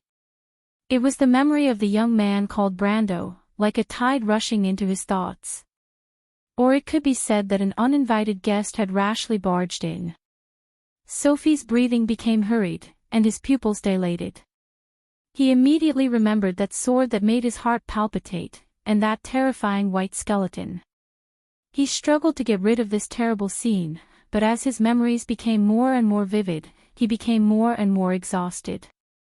His brain throbbed in pain, and his forehead was dripping with sweat. He suddenly remembered how he came here. It was indeed a great battle. The battle between the church's Night Nation, Grace, and Madara. He was attacked from the back and was in a desperate situation. He remembered that his character died at the hands of a necromancer. After the brilliant green light of the disintegration ray, the world returned to darkness. That was originally the game's setting. Death should have lasted for 12 hours, but who could explain it to him? Why would a normal death in the game lead him to this place? This world, his mind was in a mess. If there was a word to describe his chaotic thoughts, it would be absurd. Absurd. He already understood what kind of absurd thing had happened to him. He had transmigrated. His soul had transmigrated into this world, into the body of a deceased person called Brando. No, it should be said that they had merged into one. Sophie's hands tightly grasped the floor, and his knuckles were a little numb. He looked at his own hands. His hands were a little slender, and his skin was pale and sickly. Although he was mentally prepared, he still couldn't help but be shocked. He was a citizen of the People's Republic of China, a Han Chinese, and belonged to the Mongolian race. His skin should be a healthy light yellow, but even if his character in the game was adjusted, it shouldn't be like this. His heart was pounding, and he was out of his wits. It could be said that he had all the memories of the original owner of this body in the short 19 years of his life. But from another perspective, he had no idea what he was going to face. Perhaps from the soul, he could feel all the thoughts of the young man called Brando, ideals, obsessions, what he loved, what he hated. It was like after a rebirth, he had completed 19 years of mental journey. Everything of the other person was his everything, as if they were originally one. But when the two dreams intertwined together, it always made him feel a little overwhelmed. I am Sophie. But I am also Brando. A sense of weakness gushed out from the deepest part of Sophie's heart, and instantly spread throughout his body. He finally let out a long sigh, and finally calmed down a little bit. Forget it, since he was already here, he might as well make the best of it. Sophie couldn't help but shake his head, and looked at his hands, but with this little strength, he still has the nerve to call himself the best swordsman. He thought of Brando, and couldn't help but laugh at himself, but unexpectedly felt a little relaxed. Well, since he left that world, he had nothing to worry about anyway. But a flash of lightning cut through the darkness, and Sophie suddenly felt that this might be another chance given to him by the heavens. Once this thought was ignited, it spread uncontrollably in his heart. Because he thought of another thing, it can't be wrong, Erewhon. It was a country that had already fallen in the game, and in Brando's memory, the year of blossoms and summer leaves, that was the 375th year of the First Era, and the history in the game had already been written, the 44th year of the Second Era. Like a person who suddenly discovered that he had become a prophet, a terrifying shudder swept through Sophie's body. Yes. Here, no one was more familiar with what was happening and what would happen in this world than him. In his previous life, he had done nothing, hiding in the game to escape reality, and in this life, what should he do to be worthy of his second life? Sophie couldn't help but be a little absent-minded. This was the year of blossoms and summer leaves, the year when the first War of the Black Roses began. In this war, Erewhon suffered a crushing defeat, but also embarked on the road to prosperity. He just happened to be the one who experienced this war personally. He remembered that it was the first time he came into contact with the world of the game, and the first country he chose was Erewhon. He was once a complete newbie, and it was precisely in this war that he grew up. The beginning of the war was accompanied by the one-sided defeat of Erewhon, and the situation gradually improved until the arrival of the Burgess Mountain Corps. Sophie's memory of this tragic war was very deep. He had followed the local garrison, but the survivors were less than 1 in 10. He was just an ordinary person, whether it was in his previous life or this life. Brando's swordsmanship was nothing, and in the beginning of this war, Madara's surprise attack was a textbook classic, fast and ruthless, silent, and when the ancient kingdom reacted, the garrison in this area had already suffered a disaster. It was on this day that Brando must have met the scouts of Madara's army. Sophie suddenly felt a chill down his spine, and only by surviving could he realize his ambitions. He knew that he had to save himself, and first of all, he had to find tools to stop the bleeding. The young man struggled to stand up by grabbing the handrail on the side of the corridor.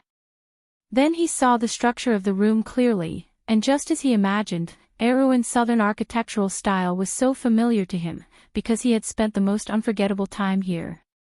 "Erewhon, I'm back again," Sophie couldn't help but whisper softly.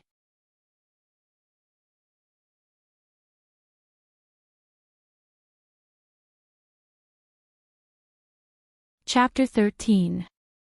Although the room was old, it was spotless. The original owner had kept it very clean. Sophie looked up and saw half of the skeleton on the ground that he had pushed away. A pile of bones lay there quietly. Brando's counterattack before his death was the only casualty of the undead scouts. Sophie knew that the skeleton soldiers lacked intelligence, but it was different when they were controlled by a necromancer. The young man's misjudgment had nothing to do with Brando because he did not know about it. In times of peace, not many people knew about this. The oil painting that was cut in half was lying flat on the ground. The skeleton soldier's cold sword was not far away. Sophie's eyes narrowed slightly. It seemed that Madara had decided to attack as soon as the scouts retreated. She did not even bother to clean up the battlefield. But this was also in line with his memory of history. Sophie suddenly raised his eyebrows slightly. His eyes stopped on the oil painting that was cut in half. He did not see wrongly. There was a layer on the surface where the frame was cut in half. Wait, an ancestral oil painting. Sophie suddenly remembered. Could it be the famous oil painting of Butchie? He immediately struggled to walk over while holding the handrail. At the same time, he was alert to the movements around him. Sophie knew that Brando was killed by a necromancer of the lowest level. Although it was the lowest level, it was more than enough to deal with a normal person. In the game, low-level necromancers could cast some low-level black magic. They could also summon skeletons and zombies from nearby cemeteries. They were cunning by nature and used to sneak attacks. They were a huge threat to people who did not know them well. But Sophie was different. He knew the necromancer better than the necromancer. He lowered his body and pulled open the frame of the oil painting with both hands. With a ding, a ring rolled out from the inside. At this moment, he could not help but take a light breath. He was very familiar with the design of the ring. The silver ring glowed faintly in the dark. In addition to the general ring shape, there was a sacred wind empress pattern on the surface of the center. This pattern was not common in the southern part of Erewhon.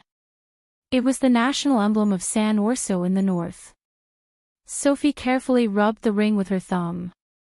This was the famous ring of the Wind Empress, the reward for the Butchie's oil painting mission. However, this mission disappeared in the next patch, and only a few people knew about it and completed it. Sophie was not one of them. He had only heard of this story. Legend had it that this ring was a fake keepsake of Delo, one of the four saints. But how could Brando's grandfather have this thing? In the game, the effect of the aura of the Wind Empress was Dexterity +1, and it would consume energy to shoot out wind bullets to attack enemies in front of it. In the game, it would absorb 1 point of energy every 10 minutes, but he didn't know if it was the same here. As he looked at the ring, his heart couldn't help but pound, and he even forgot about the danger around him. The appearance of this ring indirectly confirmed his guess that this world was the one he was familiar with. Sophie couldn't help but let out a long sigh. He was a little worried at the moment, but after hesitating for a moment, he slowly put the ring on his index finger. The magic ring would only work when worn on the index finger and thumb. In Vons, the area between the index finger and thumb was called the mysterious domain by the witches of Turun. They believed that this was the center of the human body's magic power, and most of the magic hand gestures evolved from this place. But for Sophie, this was just a subconscious action under the constraints of the game rules, nothing more. Clang! He was about to use the ring, but at this moment, a loud noise came from the first floor, and he suddenly turned his head. Sophie was shocked and immediately became alert. This could be the sound of the undead, but even if it wasn't, it could attract enemies outside. He couldn't care about anything else, and immediately threw away the oil painting in his hand. He subconsciously backed up against the wall, and then carefully stared at the hall below. He immediately saw a sneaky figure.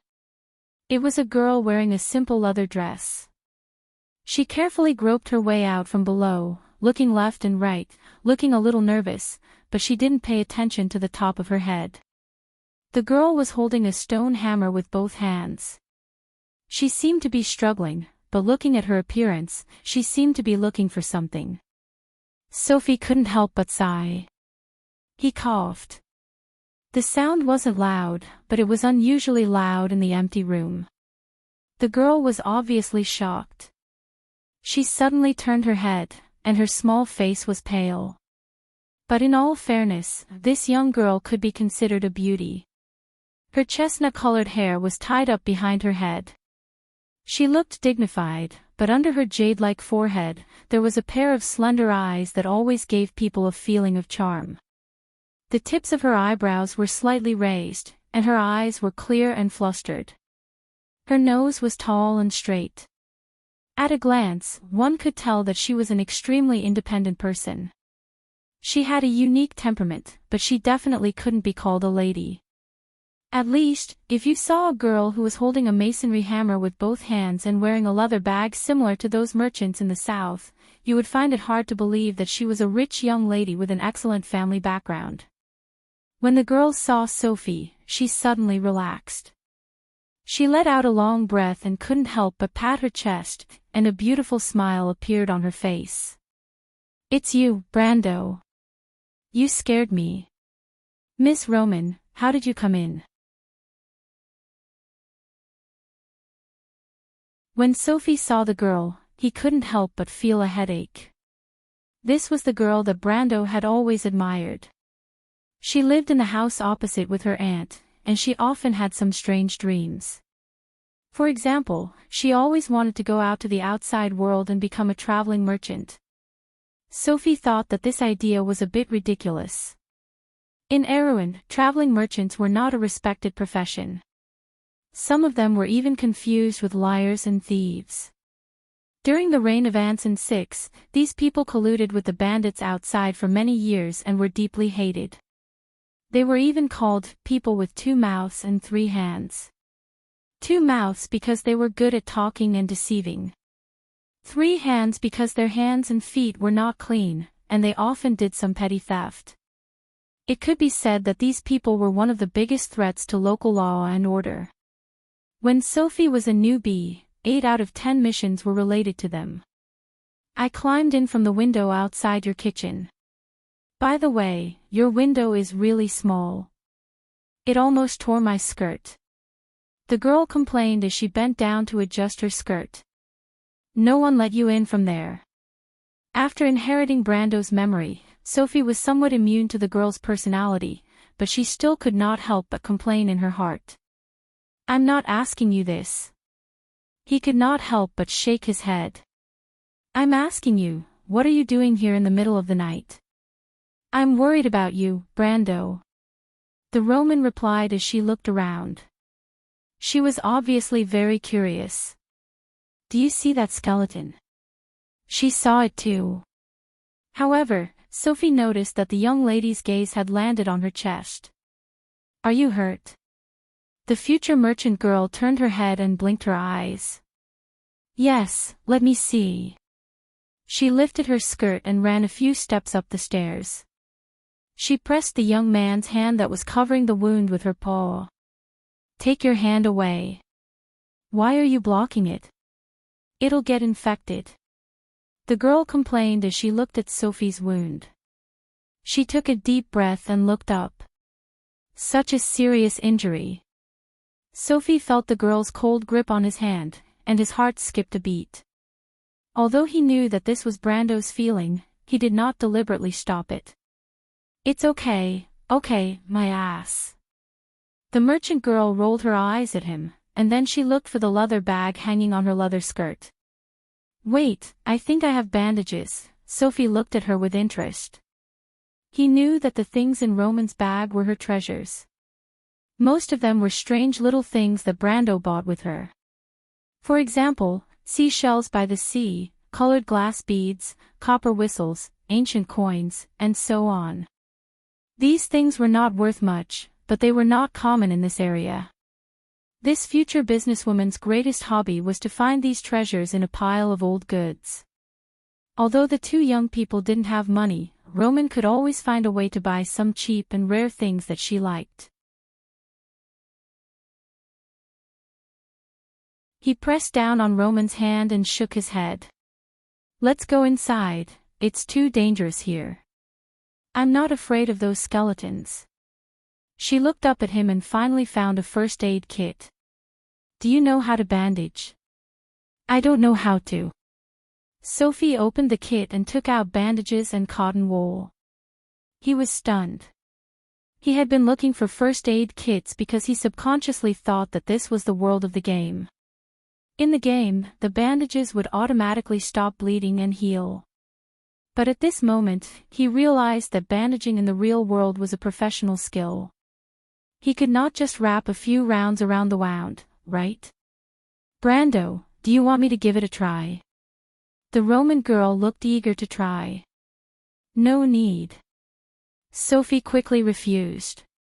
Even if he was lucky, he should not torture himself like this. He suddenly felt that it was not a bad idea to treat a dead horse as a living horse. Anyway, he would do what he did in the game here.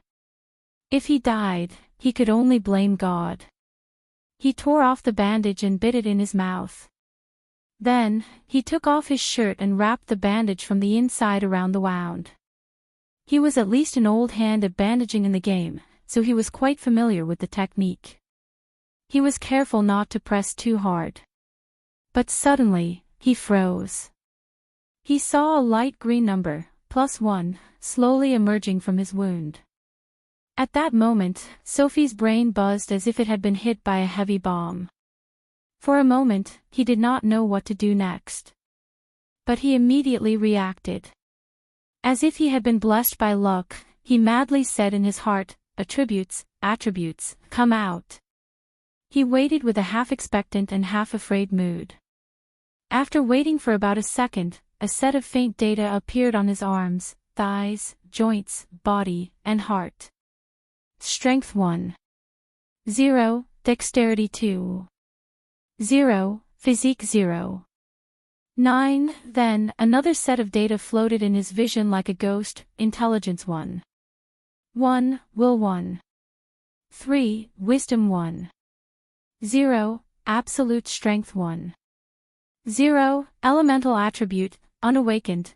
Under this set of data, lines of text and values poured down like a waterfall, forming an illusory page. Brando, Human Male, Level 1, Strength System, Physical, Close Combat, XP, 1, Civilian Level 1, Militia Level 1, 0/3, Health, Weak 60%, Bandaged State, Recovers 1 HP per day. Inauguration, Civilian, Basic Knowledge, Level 1, Geographical Knowledge, Level 0, Local Knowledge, Level 1, Militia, Military Swordsmanship, Level 1, Combat Skills, Level 1. Tactical Theory, Level 0, Military Organization, Level 0, Sure enough. Sophie could not help but think about what kind of mentality a normal person would have if they won 5 million. It was probably what he was feeling now, right? Was this a dream? Definitely not. He knew that a person would not have such clear and strict logic in a dream. Very few people would doubt themselves in a dream. But was he still in the game? No, the game's history had already reached the 19th year of the Second Era. The young man felt that his mind was in a mess. It seemed that all the strange thoughts had rushed in at once, making him feel a little dizzy. But Sophie shook his head. He knew that all of this was real.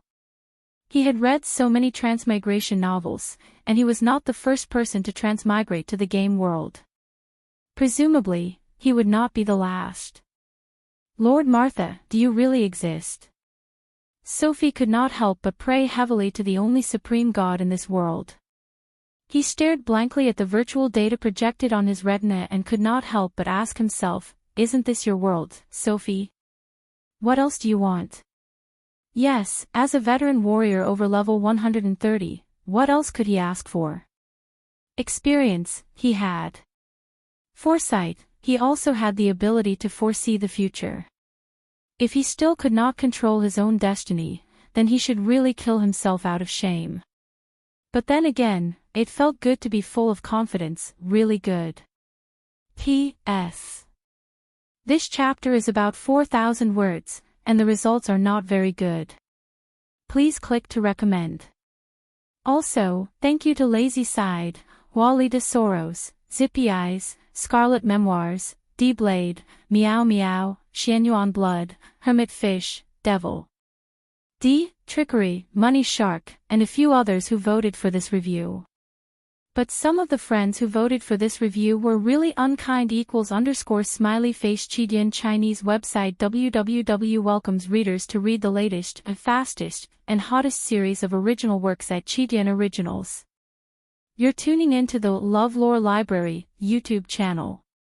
We're so grateful for your support, and don't forget to subscribe to join us on this incredible journey through captivating stories. Your generosity through donations truly makes a world of difference, as it's the primary source of revenue that allows me to expand and enhance this channel for you. Thank you from the bottom of my heart for being a part of this adventure.